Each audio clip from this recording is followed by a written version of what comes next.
We surveyed 1,300 people on the Yami Noob channel to figure out if rider stereotypes are true or not. Logan, what's the first stereotype that comes to mind? I mean, right off the bat, I'm thinking divorced. Yeah, divorced, single. I mean, think of all the BMW GS dads, leader bike bros. For sure. I mean, even just from an evolutionary standpoint, who's going to want to be in a relationship with somebody that could just risk it all for a moment's notice just for the yeet energy? Doesn't make a lot of sense. So on our survey, we actually asked, what is your marital status? Is it perpetually alone, in a relationship, married, or divorced? So Logan, what do you think was the most common answer? So if we're talking relationship status for motorcyclists, I think I'm definitely leaning towards perpetually alone. Wow, that's brutal. Call me a cynic, but it just makes sense. I mean, that's just the vibe I get, whether it be single, kind of unwilling to commit, right? The motorcyclist is very excitable, adventurous, a fickle creature, one would say. Maybe listless, lost to the wind on their S1000RR. What percentage of riders are perpetually alone? I mean, I'm feeling a strong 38%. That's what I'm thinking. I think there's a spread amongst the categories, but I'm guessing perpetually alone sweeps it. So yeah, what did the survey say? All right, survey says the reality is 35% of our people answered married. Actually, that was the most common answer. I'm honestly surprised. I would never have guessed a majority were married, let alone 35%. The funniest thing, I think, is that we are both married. And That's true. We think that everyone is divorced or single, yet we are both happily married and in a relationship. I think we just think very highly of ourselves. That's maybe so. So in a relationship, we saw 28% of respondents, married 35%, and then divorced and perpetually alone made up only 37% of the answers. So kind of an even split. Yeah, I mean, divorce only being 4% is wild. It is wild because most marriages, I think it's 1 in 2 are divorced, right? So, and you think you get divorced. If I got divorced, I'd be getting a motorcycle. I'd be getting a hot rod, motorcycle, maybe get into collecting weird things, just divorced guy stuff. Divorced guy energy is you get a condo, no maintenance, you get a bike, that's it. That's it. So yeah, I'm truly astonished by these results. Explaining some of our methodology here, we actually received 1,322 responses to our survey, but we did segment this down to Americans only. The reason being is that we had a lot of income questions related to this, and if you're talking about 190 different countries, the level of access and income can get pretty wildly different. So these are American-only responses of about 900 people. Not to mention the cultural differences too. I think a lot of the stereotypes we think about motorcyclists are through the lens of the American rider. Absolutely. So stereotype number 2, Logan, I think that most motorcyclists are either broke boys or they're dentists with Harleys. Yeah, I would have to agree with you. I feel like motorcycling is very kind of bifurcated. You got the broke boy Gixxer squid on the 2011 Gixxer 600, or you got the CBO Road Glide guy who puts 100 miles down a month. So definitely. So in our survey, we asked, how much do you earn per month? Is it $0 to $2,000? We call those the broke boys. Sorry if you're a broke boy. $2,000 to $5,000, you're broke, but you got a side hustle, making some money. $5,000 to $10,000, you're a crypto investor, bringing in some cash. $10,000 to $20,000 a month, you're a 401k enjoyer, baby. You're a high earner, you're 40 to 50 years old, doing great for yourself. And then of course we have $20,000 plus per month, the OnlyFans whale. Those among us who are really balling out of control. Yeah, and spend 6 figures a month on OnlyFans. They got 6 different OnlyFans girlfriends. They're in debt. They make 20 grand a month, but they spend 80 on the OnlyFans girls. Yeah. Not a winning strategy. So Logan, which of these options do you think was the most common? So yeah, if we're talking income for the Yami Noob audience, motorcyclists, I'm thinking 2,000 to 5,000, that's not, these aren't necessarily welfare levels, right? But a lot of our audience is younger, right? Yes. So they're newer into their careers, maybe in lower paying jobs. So I'm sticking with 2,000 to 5,000 seems like a kind of a good estimate. And what percentage of people do you think?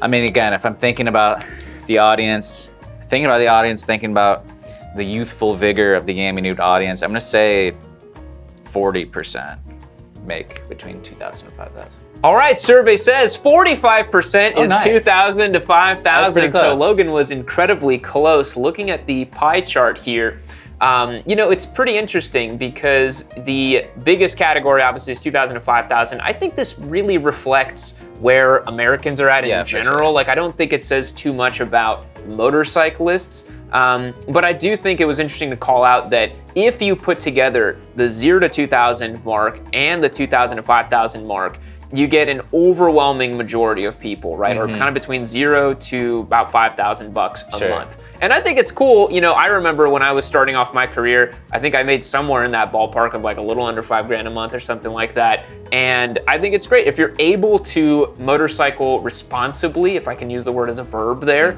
I think it's great. You know, I think it speaks to how we've made those videos talking about how you can get started for not much money and how if you're not careful, it can absolutely ruin you financially. Yeah, for sure. Yeah, because we're just kind of dipping our toes in right now. We're gonna see how does this translate to maybe some other stereotypes of maybe people are spending a little bit more than they should be on motorcycles, you know? Yeah. But I think it definitely shows, with the right mindset, the right know-how, a little bit of patience, with, you know, kind of modest American salary as a younger person, you can definitely enjoy some motorcycles. The other thing I wanted to point out is that only 4% of people said they were a $20,000 plus OnlyFans whale. This is usually how, you know, you think about a dentist raking in, you know, $300-400K a year, something like that, maybe $500K in certain markets. There's just not that many people doing that in general. Like the absolute number of people making that kind of money just isn't that high. So again, this really reflects more of, I think, just a general random sample size of Americans. Sure. Absolutely. All right, Logan, the next stereotype we're looking at is that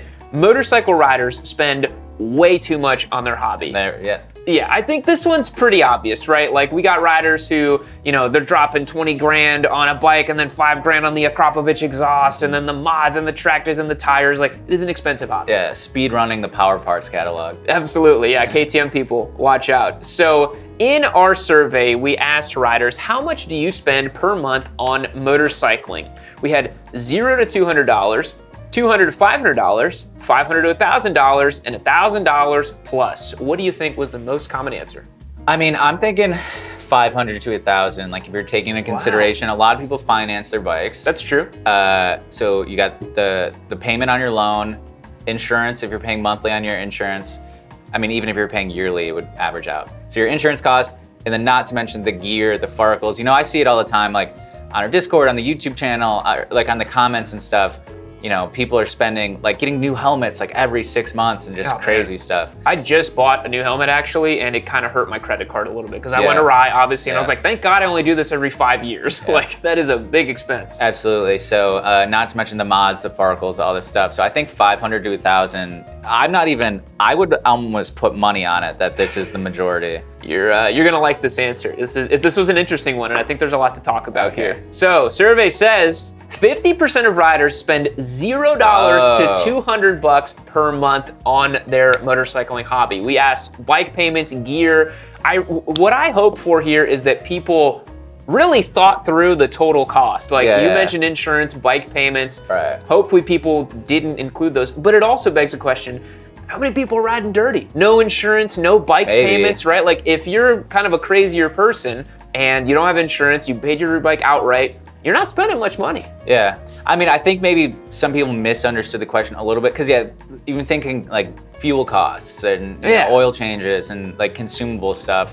But maybe people are just way more financially responsible than I ever anticipated. Yeah, maybe they're extremely frugal. I mean, the economy is going down the toilet, so the belts are tightening and they're like, I'm not even paying for that insurance anymore, baby. Pull me over if you have to. I will incur the wrath of God in whatever police department is nearby my vicinity. So the other thing I wanted to point out here, Logan, is that we had 50% of people, $0 to $200, but then the next bucket, 39% was $200 to $500. That means that 89% of riders are spending $0 to $500 a month. So I mean, if you look at this, not a very expensive hobby.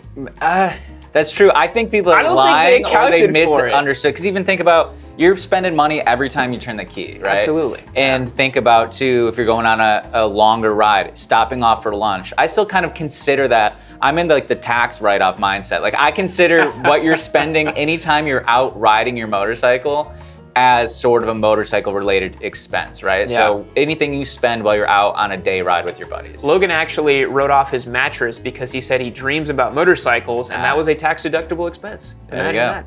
Yeah. So apparently riders not spending as much as we thought. Let's move on to the next stereotype. So this one I thought was very interesting, the results we got versus the actual facts of it. So I think there's a stereotype that motorcycle riders are bad boys, right? There's a higher level of criminality than Case in usual. point. There you go. Yeah, he's just a bad boy. What are you gonna do? 22-year-old, criminal rap sheet. And I think a lot of people see a rider and just think, oh, outlaw, bad boy, whatever. But the important thing I found here is that 1 in 3 Americans actually have a criminal record of some description. I didn't know that. But That's I guess really it makes high, sense. right? I guess when you consider how many not to get political, when you think about how many Americans live beneath the poverty line, poverty directly creates crime and criminality. That's very true. Yeah. So I guess Crime it does of sort of make necessity, sense. right? But I am impressed at the homework you did on this. You really put your statistician hat on, and exposing these maybe